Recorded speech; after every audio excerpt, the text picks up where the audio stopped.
नमस्कार फ्रेंड्स। बहुत आनंद का विषय है कि आज एक बार फिर हम मुतासिर हैं निवेश के बारे में बात करने के लिए। हम सभी चाहते हैं कि जीवन में हम एक कामयाब निवेशक बने, सफल निवेशक बने। हमें अपनी बचत, अपना पैसा प्राणों से भी प्यारा होता है। हम हमेशा ऐसी मंत्र सीखना चाहते हैं जो हमें ये बताए कि हर बार हम कामयाब कैसे हों। तो इसी कड़ी में दोस्तों आज एक बहुत ही अद्भुत बात हम करेंगे और इस बात को समझने के लिए एक छोटा इशारा भर आपको मैं पहले करता हूँ कि हमें किस बात की ज़रूरत है। बहुत से लोगों का ये मानना है कि आपको बहुत कुशाग्र, बहुत मेधावी, बहुत होशियार और बहुत अच्छी आईक्यू वाला होना चाहिए अगर आप एक कामयाब निवेशक बनना चाहते हैं। और दुनिया के सबसे सफलतम most successful investor ever in the world Warren Buffett ये कहते हैं कि एक अच्छा इन्वेस्टर बनने के लिए आपको साधारण आईक्यू की ज़रूरत है, ज़्यादा आईक्यू की ज़रूरत नहीं है। बहुधा होता क्या है दोस्तों कि हम जब भी निवेश करते हैं उसके लिए व्यू रचना बनाते हैं। अंग्रेज़ी में इस व्यू को, इस रचना को, इस पॉलिसी को, निवेश करने के इस तरीके को दो भागों में विभाजित किया गया है, strategic way of investing and tactical way of investing. ज़्यादातर हम लोग कौन सा इन्वेस्टिंग को इस्तेमाल करते हैं, वो है टैक्टिकल इन्वेस्टिंग। दोनों में बुनियादी फ़र्क क्या है, आइए हम इस बुनियादी फ़र्क को समझते हैं। पहला फ़र्क तो ये है कि ये दोनों अलग अलग टर्म्स में काम करता है। स्ट्रेटेजिक इन्वेस्टमेंट एक बहुत लंबी दूरी तक देखता है, फोरसाइट जिसको बोलते हैं। वो ये कोशिश करता है कि कल क्या होगा। टैक्टिकल इन्वेस्टमेंट ये कहता है कि आज क्या हो रहा है, आज के माहौल में, आज के एनवायरनमेंट में, आज के वातावरण में मुझे मौके क्या मिल रहे हैं, उसके अनुसार वो टैक्टिक्स बदलता है। टैक्टिक्स को बदलने का मतलब है कभी ये करता है, कभी ये करता है। इसलिए हमारे शास्त्रों में टैक्टिकल वे ऑफ थिंकिंग को, टैक्टिकल स्ट्रेटेजी को सर्प दृष्टि कहा गया है। सर्प दृष्टि, और दूर देखकर कि कल क्या होगा, आने वाला समय कैसा होगा, आने वाले 15-20 साल में क्या होगा, इस तरह से जो विचार करता है, इसको हम बोलते हैं गरुड़ दृष्टि, स्ट्रेटेजिक वे ऑफ थिंकिंग। तो आइए गरुड़ और सर्प दृष्टि पे बात करते हैं। दोनों का आचरण क्या है। अगर आप एनिमल प्लैनेट देखते हो, मैं बहुत देखता हूँ, आप अच्छे इन्वेस्टर बनने का एक तरीका है कि एनिमल प्लैनेट आप देखा करें, क्योंकि वहाँ पर बिहेवियर आप देखते हैं और जानवरों का बहुत सा बिहेवियर वैसा ही होता है जैसा हमारा बिहेवियर होता है। फियर एंड ग्रीड के बारे में तो आपको बहुत कुछ जानवर सिखा सकते हैं। तो गिद्ध जो होता है ना दोस्तों, वो आसमान में, ऊंचाई में, बहुत ऊंचाई में उड़ता है और अपने शिकार को मीलों दूर देखता है, मीलों दूर देखता है। और जो सांप होता है, सांप की दृष्टि बहुत कमज़ोर होती है। तो सांप को शक्ति की आती है, ईश्वर ने सांप को फील करने की शक्ति दी है, फील करने की शक्ति दी है, और वो महसूस करता है, एहसास करता है। इसलिए सांप बार बार अपनी जीभ को बाहर निकालता है। वो जीभ क्या करती है, सांप के पास ये तरीका है कि वो ये जांच कर सकता है कि कहाँ पर ऊष्मा, कहाँ पर गर्मी ज़्यादा है और कहाँ पर गर्मी कम है। एक अंधेरे कमरे में जहाँ कुछ नज़र नहीं आता है, अगर आप सांप को बंद कर देंगे, चूहे को बंद कर देंगे, तो सांप चूहा ढूंढ सकता है, क्योंकि जहाँ चूहा होगा वहाँ पर ऊष्मा, वहाँ पर गर्मी दूसरे स्थान से ज़्यादा होगी और सांप अपनी जीभ के ज़रिए पता कर लेगा कि चूहा कहाँ बैठा है। तो सांप क्या करता है, महसूस करता है। तो जीवन में जो भी निर्णय आप महसूस करके, एहसास करके, फीलिंग के ज़रिए प्राप्त करते हैं, उसको हम सर्प दृष्टि कहते हैं। और जो चीज़ें आप दूर देखकर, फोर साइट से देखते हैं कि कल क्या होने वाला है, उसको हम गरुड़ दृष्टि बोलते हैं। दोनों का हम एक उदाहरण से समझने की कोशिश करते हैं। आपको किसी ने ये कहा कि सुबह की सैर करने से स्वास्थ्य मिलता है। अब हम सभी जानते हैं कि स्वास्थ्य तो धन से पहले आना चाहिए। पहला सुख निरोगी काया, दूजा सुख हाथ में माया। तो हम निरोग रहना चाहते हैं, स्वस्थ रहना चाहते हैं, और हम सभी जानते हैं कि स्वस्थ रहने के लिए सुबह मॉर्निंग वॉक पे ज़रूर जाना चाहिए। पर कितने लोग मॉर्निंग वॉक पे जाते हैं? हमारे शहर की आबादी 50 लाख हो सकती है, 50 के 50 लाख लोग उत्तम स्वास्थ्य चाहते हैं, पर क्या सभी लोग मॉर्निंग वॉक पे आएंगे? अगर आप गिनने लगेंगे तो 1% आबादी भी घरों से निकल के मॉर्निंग वॉक पे नहीं आती है। क्यों नहीं आती है? क्योंकि जब सुबह होती है, 5 बजते हैं, तो सोने में जो मज़ा आता है, जो आनंद आता है, वो उठने में नहीं आता है। फीलिंग क्या है? सोने में मज़ा आ रहा है। सर्प दृष्टि, गरुड़ दृष्टि क्या कहती है? अगर उठ जाओगे और मॉर्निंग वॉक पे जाओगे, साल भर तक जाओगे, तो उत्तम स्वास्थ्य को पाओगे। अब दो बातें हैं, तो हमने किस दृष्टि को काम में लिया? सर्प दृष्टि को, क्योंकि सोने में जो आनंद है वो घूमने जाने में आनंद नहीं है। और जब घूमने जाओगे तो साल भर के कष्ट के बाद में आपको स्वास्थ्य मिलेगा। यही इन्वेस्टमेंट के साथ भी होता है। आइए इन्वेस्टमेंट में किस तरह से लागू होता है हम देखते हैं। एक सवाल पूछूंगा, जवाब दीजिएगा। आपने देखा होगा कि एक निवेशक होता है जिसे हम किसान कहते हैं। किसान निवेशक कैसे है, वो इन्वेस्टर क्यों है? किसान के पास बीज खरीदने के लिए पैसे जमा किए होते हैं, वो बचत करता है, पिछली फसल से पैसे बचाता है ताकि अगली फसल के लिए बीज खरीद सके। तो जब किसान बीज खरीदता है और बीज को जब ज़मीन में डाल देता है तो बीज नष्ट हो गए, ज़मीन में चले गए। वो इन्वेस्टमेंट है दोस्तों उसका। उस बीज से निकलने वाला पौधा उस धान को, उस अन्न को पैदा करेगा, वो उसका रिटर्न है, तो वो भी इन्वेस्टमेंट करता है। तो हमारे पास में एक व्यक्ति है जिसको आप बोलते हैं फार्मर, ये इन्वेस्टमेंट करता है। एक हमारे पास में स्टॉक इन्वेस्टर है जो इक्विटी म्यूचुअल फंड्स खरीदता है या डायरेक्ट स्टॉक्स खरीदता है। तो आपके पास स्टॉक इन्वेस्टर है, ये भी इन्वेस्टमेंट करता है। ध्यान से देखिएगा, मौसम विभाग ने, मेट्रोलॉजी डिपार्टमेंट ने आपको एक सूचना दी और सूचना ये दी कि इस साल बारिश औसत से 10% कम होगी।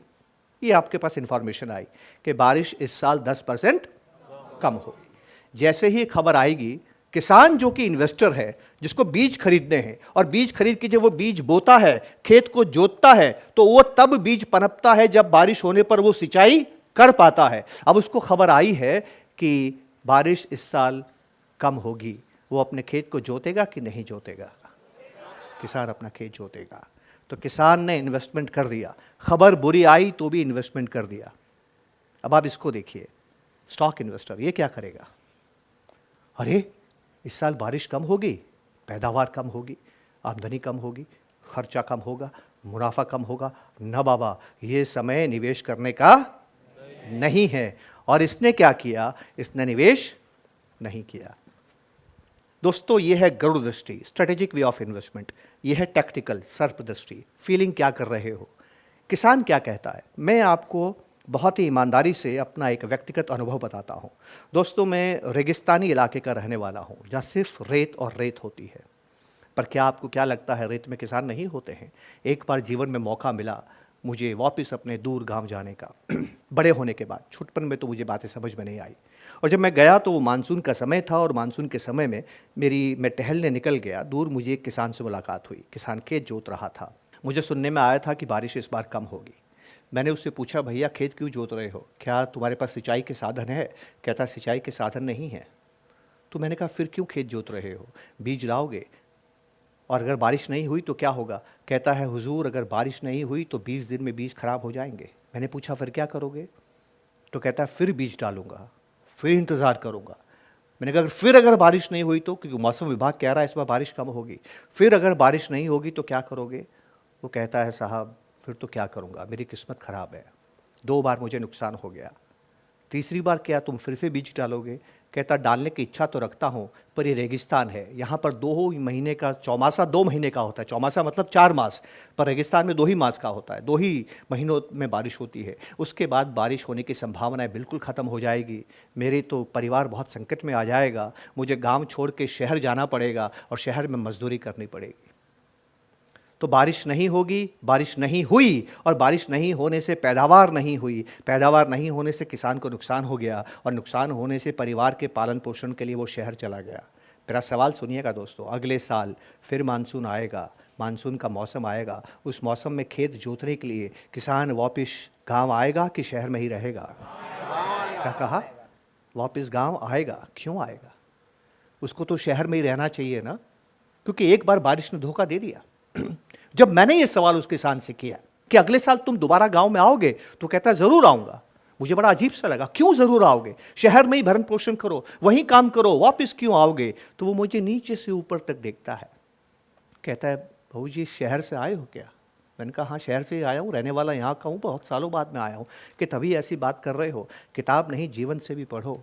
वो कहता है, मुझे नहीं मालूम बारिश आएगी कि नहीं आएगी, मुझे नहीं मालूम अगले साल बारिश आएगी कि नहीं आएगी, पर मैं इतना जानता हूँ कि जिस ईश्वर ने मुझे बनाया है, ऐसा हर साल हो नहीं सकता कि हर साल बारिश नहीं आए। एक साल बारिश नहीं आएगी, इसको हम अकाल बोलते हैं। दूसरे साल बारिश नहीं आएगी, महान दुर्भिक्ष बोलते हैं। तीसरे साल बारिश नहीं आएगी, प्राणी मरने लग जाएंगे। चौथे साल बारिश नहीं आएगी, दुनिया ख़त्म हो जाएगी।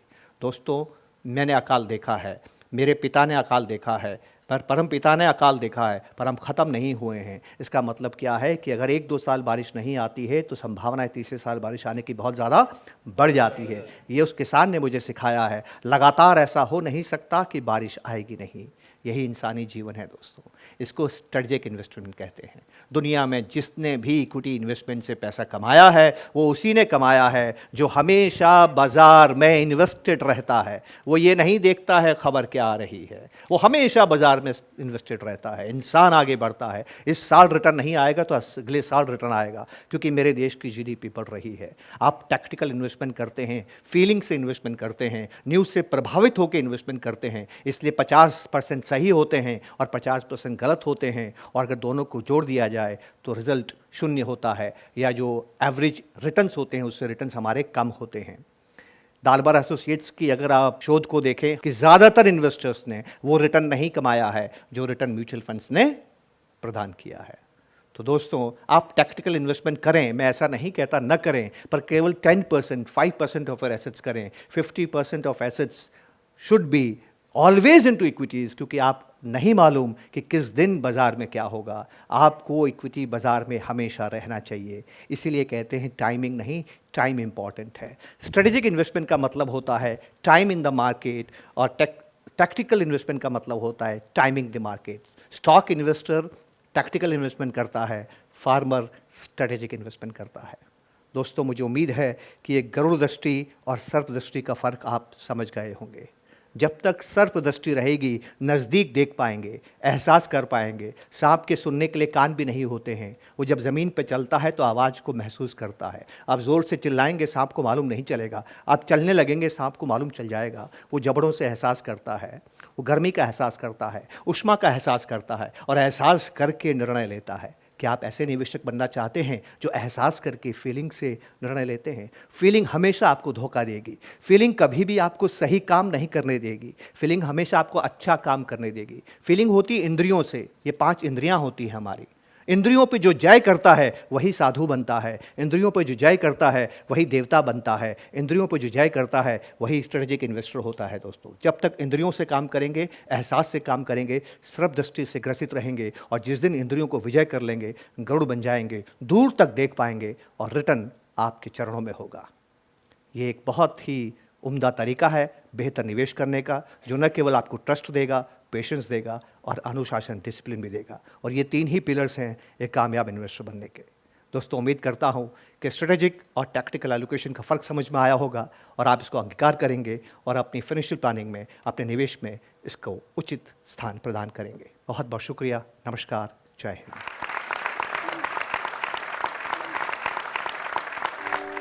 ऐसे और वीडियोस देखने के लिए सब्सक्राइब करें हमारा यूट्यूब चैनल। म्यूचुअल फंड निवेश बाजार के जोखिमों के अधीन हैं। योजना से जुड़े सभी दस्तावेजों को ध्यान से पढ़ें।